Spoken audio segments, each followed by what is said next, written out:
जत 24 न्यूजमध्ये आपले स्वागत आहे.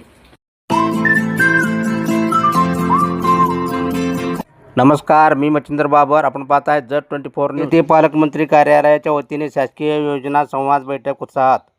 राज्याचे उच्च व तंत्र शिक्षण मंत्री नामदार चंद्रकांतदादा पाटील यांच्या मार्गदर्शनाखाली पालकमंत्री कार्यालय GMO सांगलीच्या वतीने जत येथे विशेष शासकीय योजना संवाद बैठकीचे आयोजन करण्यात आले होते.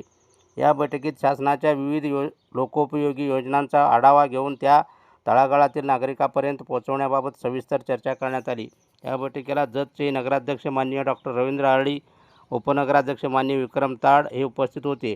पालकमंत्री कार्यालयाचे GMO मुख्य समन्वयक माननीय विजय वरुडकर, नगर परिषदेचे मुख्याधिकारी माननीय लक्ष्मण राठोड, तालुका कृषी अधिकारी PR कदम आदींनी शासनाच्या विविध योजनेबाबत मार्गदर्शन केले.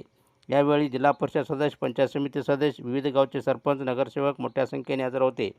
लोकप्रतिनिधींनी आपल्या भागातील समस्या मांडल्या आणि विविध योजनांचा लाभ मिळवून देण्याचा निर्धार व्यक्त केला. सरकारी योजनेचा थेट लाभार्थ्यापर्यंत पोहोचवण्याचा यामागचा उद्देश असून नागरिकांना हेलपाटे मारावे लागू नयेत हा बैठकीचा मुख्य उद्देश होता. या बैठकीमुळे केंद्र व राज्य सरकारच्या विविध योजना थेट लाभार्थ्यापर्यंत पोहोचण्यास मदत होणार आहे. अधिक माहितीसाठी 81 77 88 24 82 या नंबरवरती संपर्क साधण्याचे आवाहन करण्यात आले आहे.